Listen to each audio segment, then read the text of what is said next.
Wait, they were like, what? And I was like, boss, please. Hey, bosses, it's Jillian. And Meghan. And we are here to bring you a brand new episode of Boss Please. Woo! Meghan, I missed you. I missed you too. Like, it hasn't even been that long, but like, I feel like it's been forever. I mean, I feel like the last time we hung out, it wasn't for the podcast. It was just for a hangout. And that to me felt like forever ago. Yeah. So I feel like that's my fault. Well, I think you have a lot to juggle. Maybe that plays into how you were a boss this week. So how were you a boss this week? Oh my gosh, wait. I was just telling you about my car. Uh-huh. So I got rear-ended like a year and a half ago. And I went through the claim and all that. But for some reason, like when you don't follow up, just people don't. I'm not trying to diss anybody, but people don't do their jobs. So finally, it's about time for my lease to be up. And I'm like, I got to get this figured out. So I had to call AAA. So anyways, I was a boss because I handled the adulting with my insurance, my car. It's being fixed right now. I have a rental. It's been annoying, but I felt very much like an adult. Are you doing it? I'm doing it. Doing it. How are you a boss? Well, if you guys don't follow me on social media at Jillian Leff on Instagram and Twitter, you might not know that I am recently engaged. So excited that happened finally. I am a boss this week because I'm really trying my hardest to figure out, get a venue locked down. Yes. So my fiance, you got all these like wedding books next I to know. you. Oh my God, look it's freaking crazy.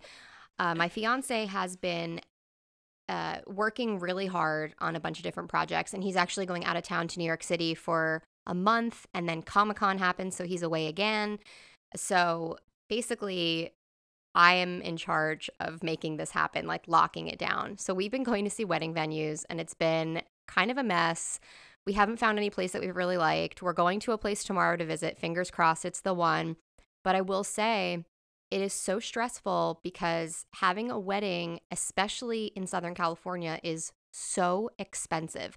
If you can believe this, we have not found a place for like under $50,000 all in. And we have about probably 175 people on the guest list right now. So like, friends, if you're listening to this and you don't get invited, I'm so sorry, but we just can't do it. It's insane. That's insane. Yeah. Jill. So it's been a huge challenge for me. And, you know, my mom was in town, and just we're trying to figure everything out. Yeah. And I'm so thankful that they're helping us with some of the cost. But, you know, we also have to save because, you know, you want life after a wedding. Yes, you want but a also house. everything is so expensive. So beyond the venue, you have the flowers, the DJ, the videographer, the photographer. That could be like $30,000. Oh, absolutely. Like you think about it, and then you realize, you start to look at wedding books, and you look online and see the average price of how many things cost. And as soon as you attach wedding to something, it like jacks up the price. Oh, absolutely. So anyway, we're dealing with that right now. So hopefully we'll have some good news maybe the next time we chat about finding the right place. But until then, I'm remaining hopeful. Mm-hmm. And so we have an amazing guest coming on. Her name is Sherry Cola, and she is on the Freeform series Good Trouble. I love it. Yeah, she's amazing.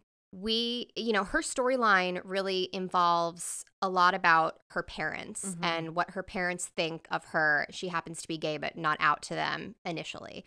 So it got me thinking in the show. Yes. So it got me thinking about parental pressure and the things we do to please our parents. So do you feel like you have pressure to please? Are there certain things that you do that, you know, just to make them happy? I think I did. I think since living out here in California, I've very much become my own person and left the pageant perfect queen that I was behind in New Hampshire. And not that I regret that part of me, but I do think it was 50% me, 50% pleasing my parents. If I were to do it all over again, I think it was a great program. Like, I'm not knocking any of it. Like, I learned so much, but it was not all of me. And I definitely felt like I had to be a certain way. And my mom, you know, loves the pageant system. And I needed to be perfect all the time. So yes, that part of my life, I definitely had to please. But I'm thankful. Yes and no. I think there comes a time where you learn about yourself. And I don't think at that time in my life, I knew I was still figuring out who I was. And it wasn't until I had to remove myself from my comfort zone and I came out to LA where I really was picking my own friends, choosing who I hung out with, choosing my living environment, becoming the woman I wanted. So now I don't feel that pressure because I'm an adult and I know I can do and be what I want. But how about you? Because I've met your parents too. Yeah, they're wonderful. Yeah. They're very East Coast. I would say it's one of those situations where I really try to not let it affect me, but their opinions still really matter to me. And I'm learning this through the whole wedding planning process. Yeah. You know, no matter how many times I say manage your expectations and they say they don't have any, they do. And they just don't know how to effectively communicate that with me. So I'm just finding it difficult because I want to make everyone happy. Of course. I am a true people pleaser. You are. In every sense of the words. You are. So for me, it's just become quite the challenge to sort of navigate. And, you know, when I talk to them, my dad, you know, always asks me, are you, you know, booking any voiceover gigs? Like, I want that house on the water. I want that boat. Are you, you know, hard. and I know that it's like part joking, but I also understand that they've invested a lot in me, both time and monetarily. So it's like, hey, when's this going to pay off for me? Because, like, I've supported you. So I do feel pressure. It's a different generation. And we've talked about this on the podcast many a times. It's like we could have did the finance office route. Like we could have done that and maybe had the house on the water. But in reality, the life that we're living now, I can fully say, even though we just were talking before the podcast started, I'm running around like a chicken with my head cut off. Yeah. But I can fully say that I'm happy because it allows me the time to audition. I've had a couple auditions. I had a job interview a couple weeks ago. Still waiting on that, but you know. But anyways, you know, so I think that is we're happy and satisfied, but it is an adjustment for our parents because it's different how they did it growing up. Of course. Yeah, they don't get it. Yeah. You know, they just don't get it. So anyway, something I need to personally work on. I'm happy with your growth. I'm glad that you have figured out how to be your own person and take a step back from that. Much like Sherry. His character. I'm so excited. Did on Good Trouble. Yes. We're going to be right back with her, so please stay tuned. All right, bosses, welcome back. We have Sherry Cola as promised. How are you? Good. I'm feeling dope right now. This is a beautiful, I don't know what day it is. What year is it? Right, you know what? Right? To be honest, we don't even know. We don't even know. All right. So comedian, actress, and writer are all the ways multi-hyphenate talent Sherry Cola could be described as she emerged over the last year as a one to watch in the entertainment industry.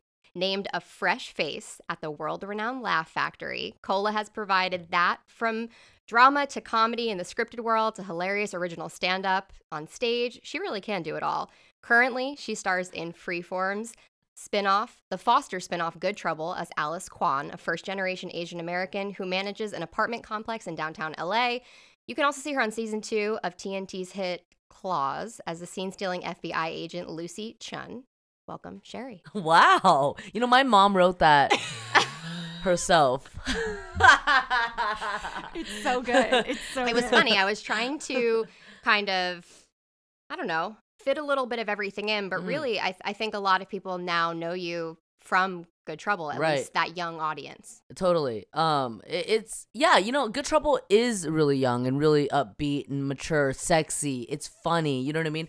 And we're really lucky to be a spinoff of The Fosters that already has this devoted fan base, you know, and people who value social issues and actually, you know, seeing things on TV that mirror real life, you know, so it has the heart of The Fosters like that, but you know it has this, you know, kind of risque, woke, you know, just young adult factor. Yeah, it's sexy as hell. I mean, so sexy.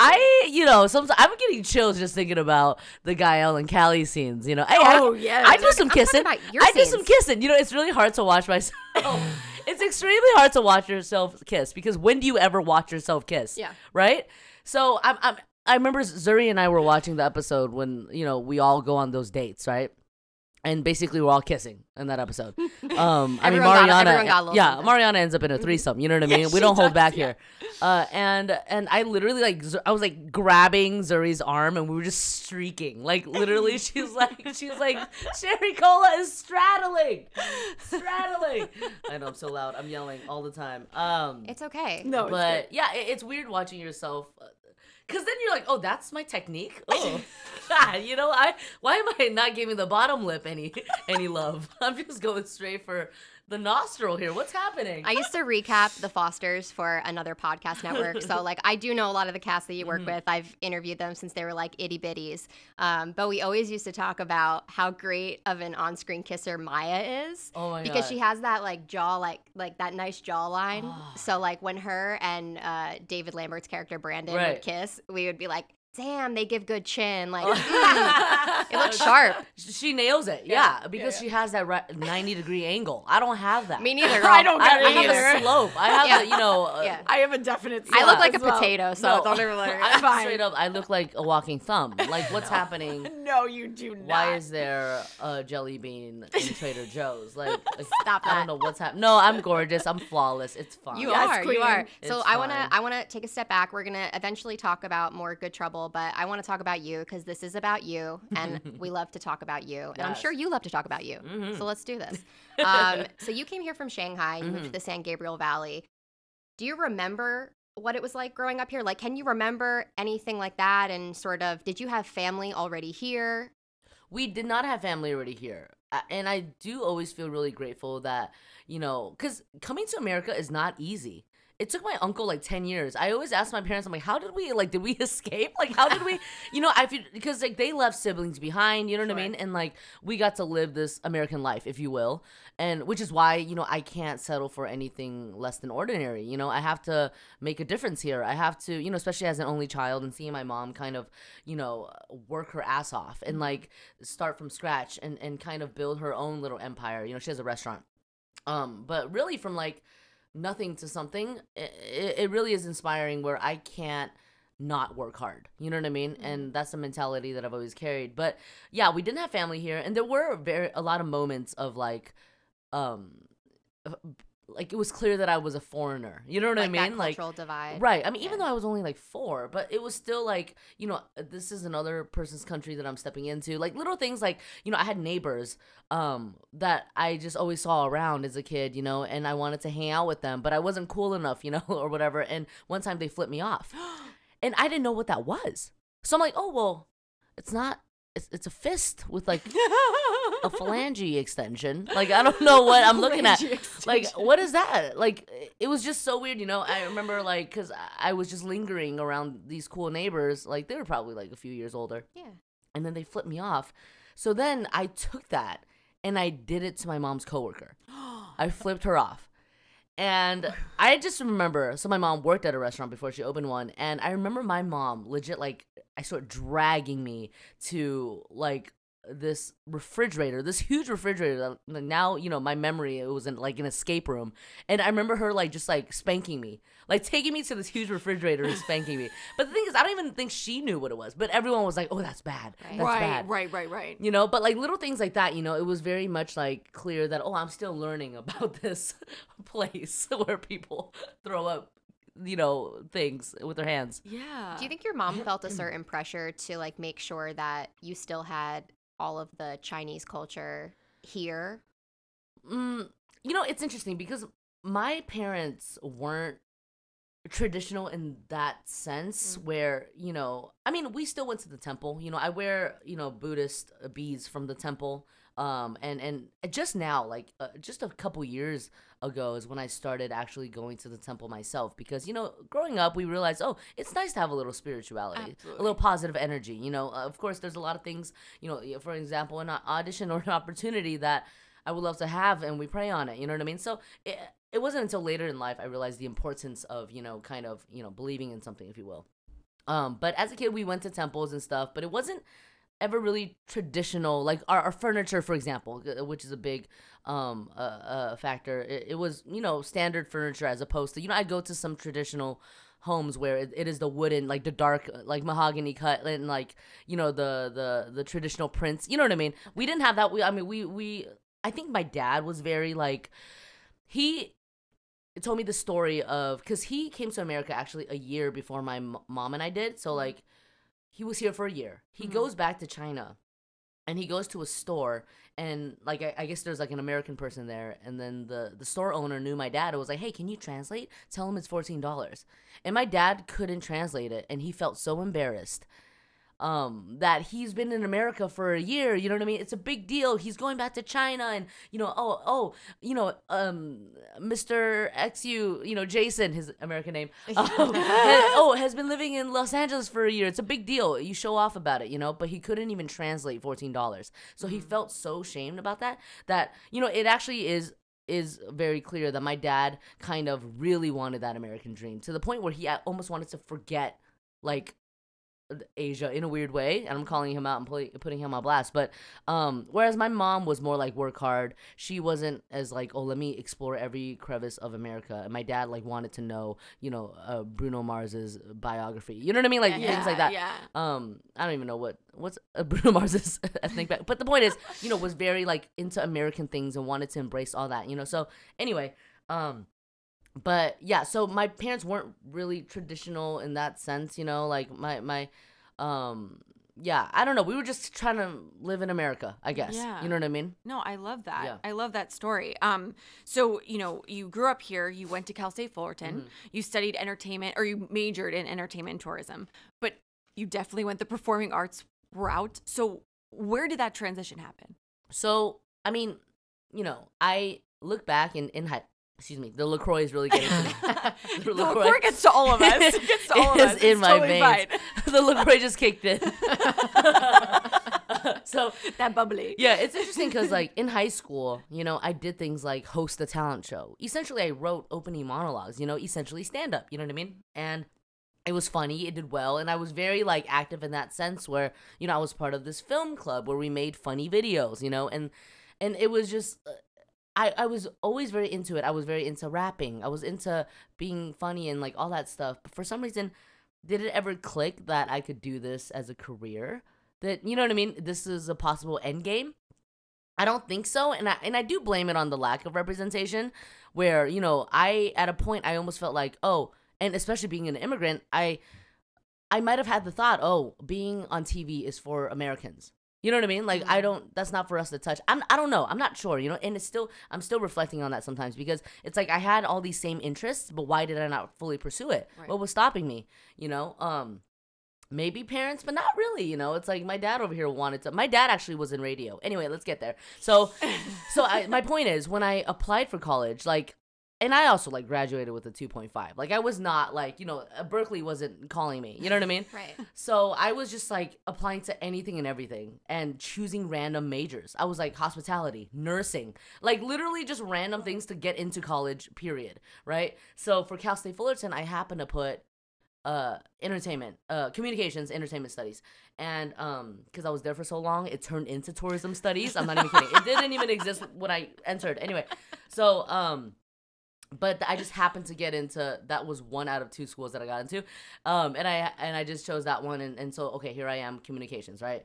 And I was there for 7 years, just did not have my shit together whatsoever. And, there was a point, it's so crazy because my mom is so proud of me now that, like, I can't believe I didn't have my shit together. Like, I was such a party animal and just was not studious. 7 years for, a bachelor's. I mean, it wasn't, anyway, so, like, I should have a PhD at this point. You know what I mean? My mom's like, what's happening? Like, do you have tenure? Do you have office hours? Like, why? You know what I mean?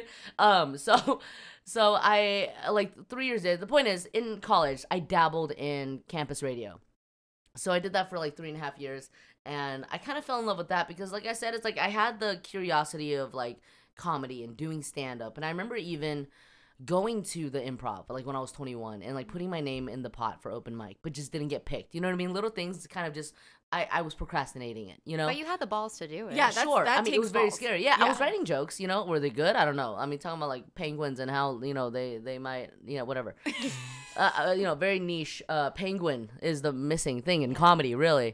There's a gap in the market. Anyway, so, like, I wanted to, and at the same time, I wanted to be a rapper. Like, I just grew up loving hip hop, and like even in like 6th grade, I remember just spending all day watching MTV Jams and then writing raps, and like just I wanted to do something creative, clearly, So like, But then I don't know. Here I was. It's like, oh, should I do stand up or should I be a rapper? Like another thing, lack of representation of Asian, people in music. I was like, well, there's no way. There's no way I could be a successful female Asian rapper. I had that thought. I'm like, okay, whatever. And then comedy, it's too hard. I don't know. So I was like, you know what? Let me do radio. Let me just focus on something for goodness sakes, and like that'll be the goal. That's how I will broadcast my personality. You know what I mean? So.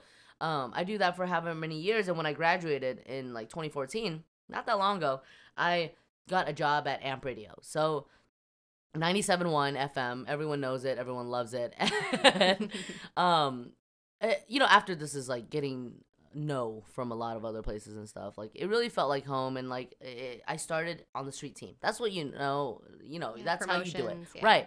The fundamentals of like going into radio. You start street team. I did a little bit of everything from social media to board hopping on the weekends to going on the street and getting like listener drops, of feedback from fans and stuff, and like just everything you can think of. And then cut to when I finally like decided to do stand up. It was like 3 years in. Someone from K-Rock, Super Steve, he was just putting on a little show in which is funny, in Fullerton. And I was like, okay, fine, let me just do it. Like my boss pushed me to do it. Like everyone knew clearly Sherry wants to do stand up, just freaking do it. You know what I mean?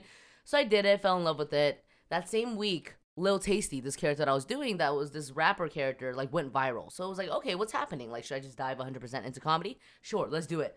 Cut to a couple like months later, Carson Daly, who's the morning show host of Amp Radio, like caught wind or something of this like viral video / just this chick who does stand up in the building. Like, why are we not utilizing her? So then he like wants to meet me, and like, this is Carson Daly. This is old freaking faithful. Like, this is day one TRL for life. Yes. You know what I mean? And I'm like, in Blue Eyes you get lost in. And I'm in there, and this is insane, And so we did this like kind of sporadic like comedic like thing with them, but that kind of opened up like, oh, okay, I'm finally on the radio for real in a sense, So then anyway, cut to eventually I this is 2016 at this point, and I eventually get my own show, a Sunday night new music show. And that Very was cool. Amazing. Right. Yeah, with a co-host, Vanessa Michaels, who's a producer, DJ, and my roommate IRL, and sis from another miss. And yeah, so that lasted however long it lasted. But the point is, like, but then while that was happening, and literally stuff I would never take for granted, like the stars aligning was, just a beautiful recipe. Like, I actually got my first acting role on I Love Dick on Amazon. Joe Soloway, shout out. At that same time that I got my own radio show, and it was just this whole thing of like, yo, entertainment is clearly in my blood. Like, this is where I'm supposed to be. You feel me? So, to answer your yes or no question, told you she wanted to talk about herself. I told you. Here's the thing: I just need someone to listen. You know what I mean? I could go on and on. That's why we're here. I have Starbucks baristas that hit me with restraining orders because I won't stop. They're like, and what was the name on that order? It was 1994. We had nothing but $2 in our pocket. My mom and I hopped off the plane. No. So after, that started to get into motion, where did the comedy fall into that and becoming a one to watch and all that wonderful stuff? Because that's a big deal. Like you said, putting yourself out there and, getting better at the jokes and the audience work and on all of that. Because it's completely different than you acting on the TV series. Totally different, and see, stand-up is something that I'm very aware is not overnight. You know what I mean? Truthfully, I've been doing it for like 3-ish years, which is nothing in the stand-up world. If you ask, like, your favorite comedian has probably been doing it for like 20 years, Right. Well, your favorite comedian is me, so I've been doing it for 3-ish years. But the point is,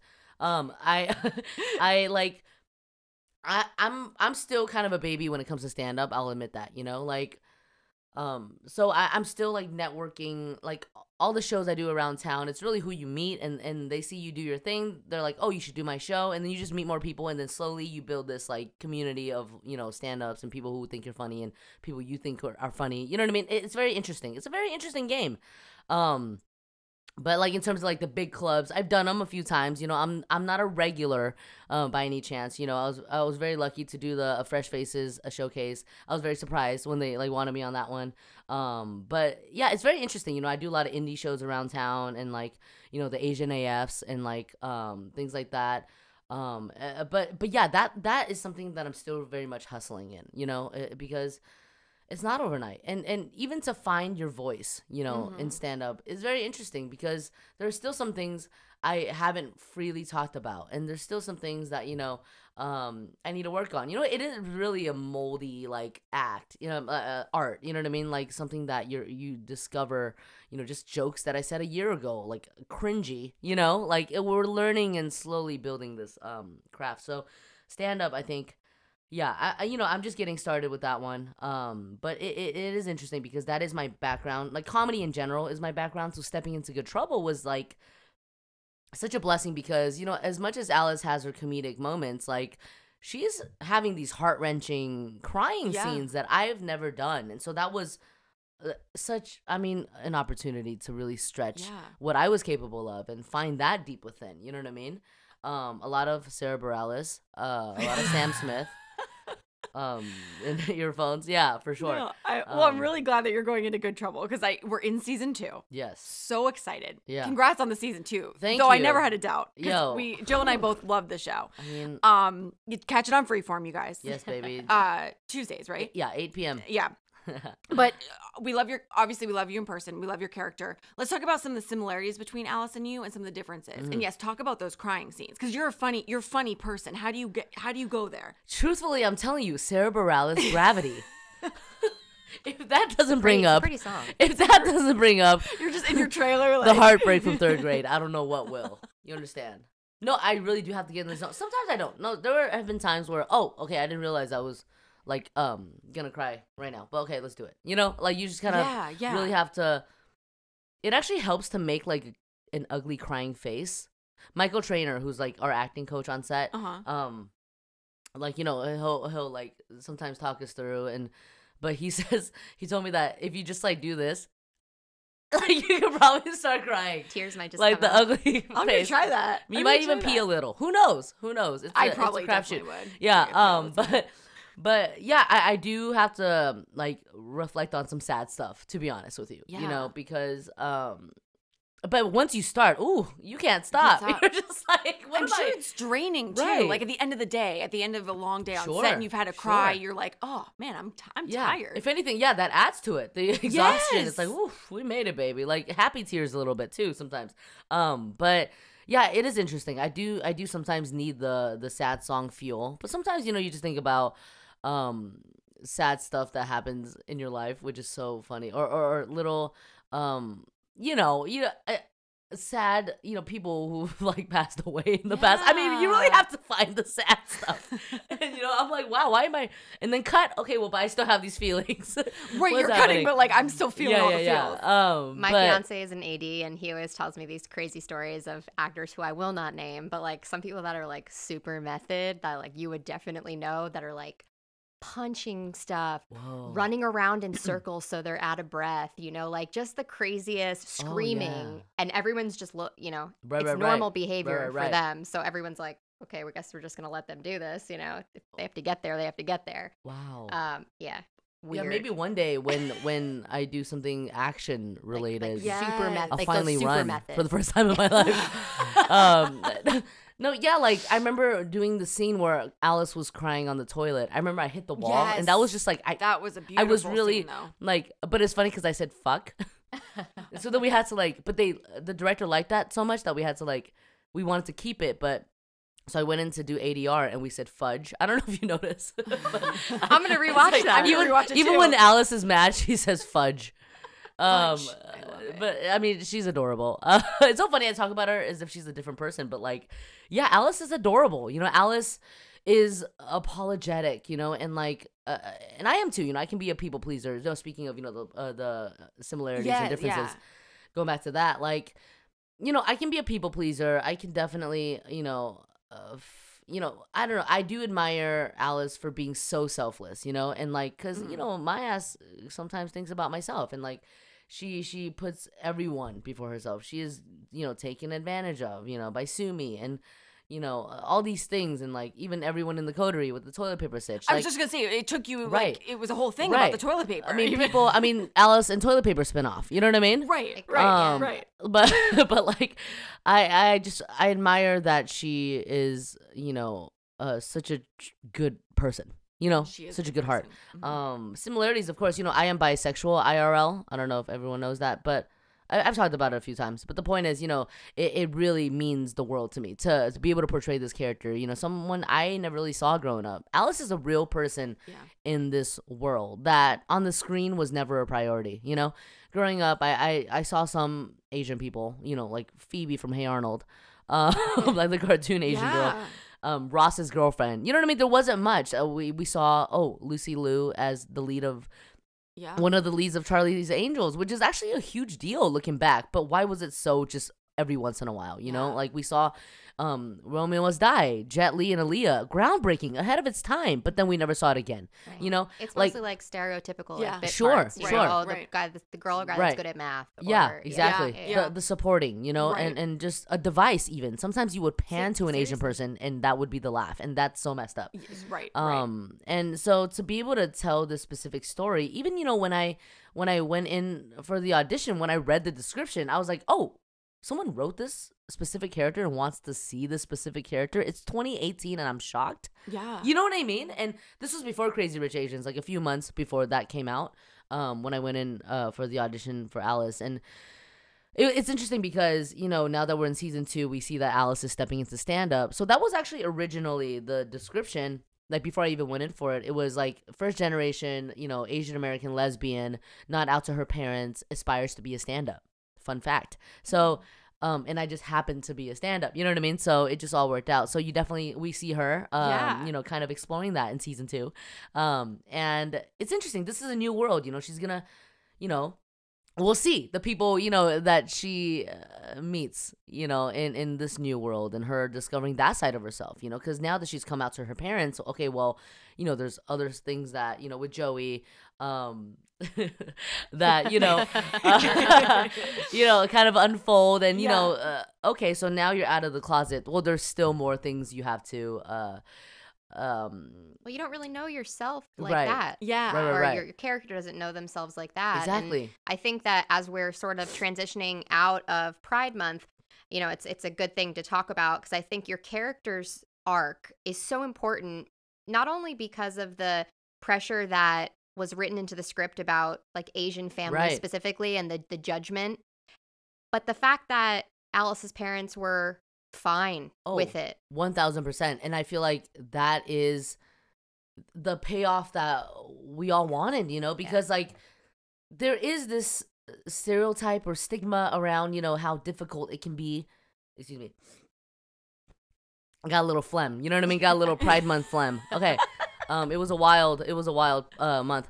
So like there is this stereotype around like how difficult it is to be queer in a traditional, especially immigrant household, with parents that, quote unquote don't understand. Right. But the reason why like that was perpetuated, the fear and the ignorance was perpetuated because characters like Alice did not exist on the screen. You feel me? Like, because like we didn't see it. Like, so what I'm saying is, of course, not every circumstance is like Alice's, It can be very dark. It can, be very painful. It can, or even worse, you know what I mean? Well, just like, look at how tortured she was up until that moment. Right. Right, exactly. Like, she was going to bizarre lengths just to hide herself from her Sure. parents. And, and that's sometimes something we, for me growing up, like dating was never talked about, or like, let alone sexuality, So like, but it's like, not like they said, don't talk about it. Like I said, my parents aren't that traditional, whatever. But like, it's not like they said, don't talk about it. It was me, like, for some reason, building this shell for some reason, because there is a weird thing about like who you really are and being so secretive, around your parents. I don't know. It's this whole thing we have to unpack. But like, the point is like, yeah, like, of course, Alice's story is kind of like a light at the end of the tunnel, Like I said, people all over the world watching it relate to it, are touched by it. But that's not exactly their story sometimes. Like I said, it can end really sadly, like parents don't accept you, or, you are kicked out, or really, really bad stuff. You know what I mean? And, but this specific Alice scenario, it kind of shows like how liberating it can be, when you live your truth. You know what I mean? And that's the thing. If we keep showing that story, these specific LGBTQ, characters, like traditional minds will open up. You know what I mean? If an Asian mom sees more of this on TV, they'll be more open to the idea, truthfully. Of They'll course. be like, oh, well, I guess Asian parents, I guess their daughter is, you know what I mean? Like, because, Asian parents love to compare. No, I'm kidding. I think every parents love to compare. No, but parents love to, exactly. Yeah. Because they don't want to be ashamed, or because their child is different in a bad way, or whatever. You know what I mean? So if they see it more, and that's, I will always like talk about that. Like, just the more we see specific stories like this, the more we can truly open up minds everywhere. Like, the whole thing is like we can change the world. We really can, just by showing it. You know what I mean? Like, Alice is a real person in the world. Yes. But no one knew that. You know what I mean? Until recently. You know what I mean? Yeah. No, So I also think that it's important, too, that there is representation across the board on shows like Good Trouble, on shows like The Fosters. I feel like the creators and the writers have done an amazing job of putting actual queer people in queer Right. roles. To just have your story being told constantly, I think it's only exposing, and I always hate to bring up like middle America, but Right, people that right. aren't That's the exposed, thing, we're man. so we're lucky to be We're so on lucky. the coast, like Right. in California. We're in a bubble. Even Totally. like New York, Yeah. it's a bubble. Yeah. And there are so many other things happening in other parts of the world. And TV is a great way to show people because they're watching it every week. Exactly. Yeah. The two Asian girls in the middle of Ohio who have no one to relate to around them can watch a show and feel seen. And that's what it's about. You know what I mean? Like, well, I don't know. Maybe there is a big population of Asian people in Ohio. I don't know. But, that's just a random place that I thought of. But you're right. Middle America, that they're not exposed to these things, Or the Same- South. yeah. Or, Right. Yeah. Exactly. Same with like, because I got the opportunity to portray Alice, I'm teaching my own mom what LGBTQ stands for. Yeah. A little goes a long way, and that's literally the work we're doing. That's the point, to teach, to educate, Yeah. to open up minds. You know what I mean? So it's we're just getting started here. I mean, Yeah. like you said, the creators are incredible. The writers, I mean, they really try to make everyone feel seen. So I'm very lucky. Yeah. It is such a great show. And can you give us any spoilers in this season 2? What do So we've seen 2 episodes so far.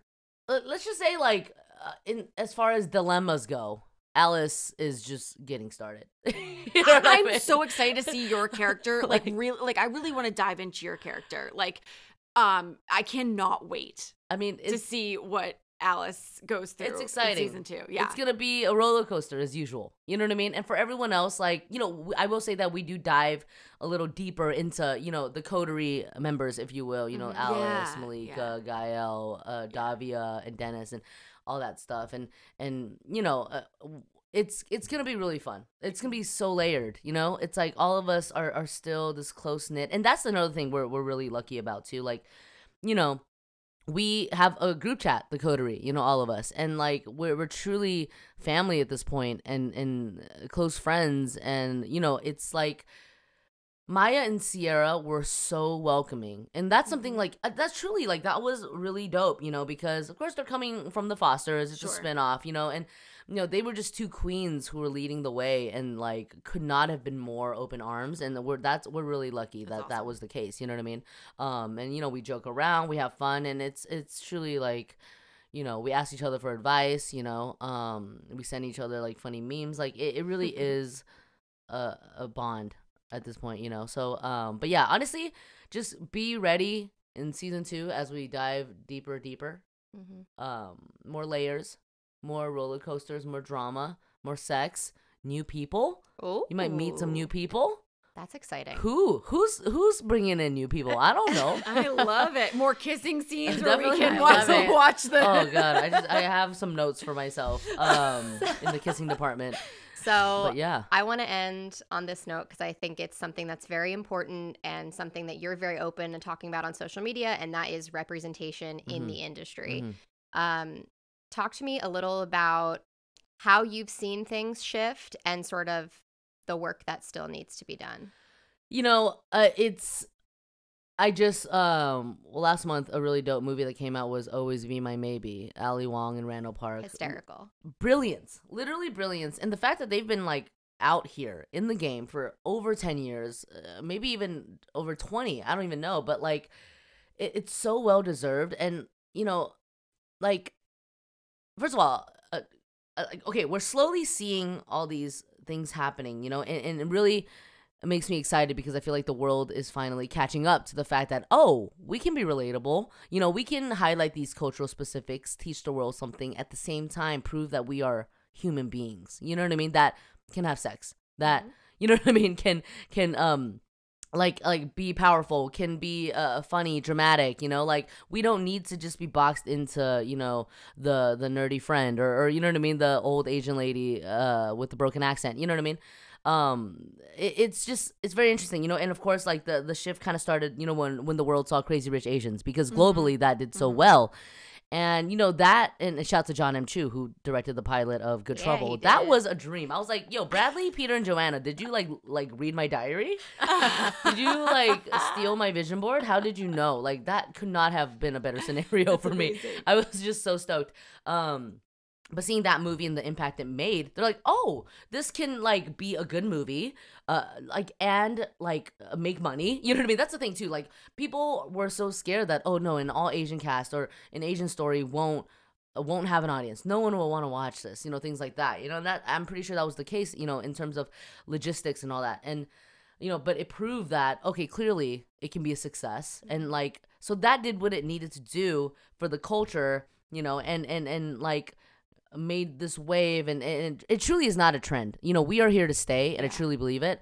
Always Be My Maybe. When I saw that one, I was like, oh, we're making movies, baby. We are out here making movies, because in that one, it's like they like being Asian isn't exactly the main thing. You know, it's like it's a rom-com, and they happen to be Asian.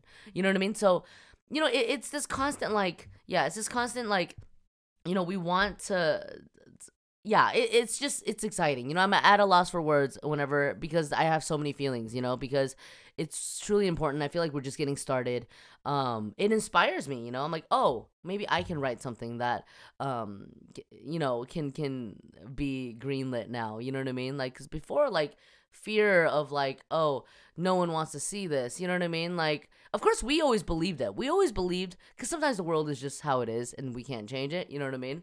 The state it's in right now. But anyway, but like, you know, but the point is, it's an exciting time, truthfully. And I feel like, you know, we're finally being taken seriously to just tell real stories. And, we can finally, you know, just show the world what we're capable of. You know what I mean? So Asian representation is, I mean, it's everything, you know. Like I said, representation is everything. Like we can literally change the world simply by showing it. Yeah.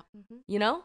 Yeah. I love it. We've talked about that a lot before, just on the podcast in general, because we've had sort of every color, every type of person.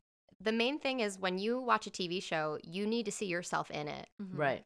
And like you said, it came up multiple times in your early life where you didn't see that, so you didn't think it was possible. Sure.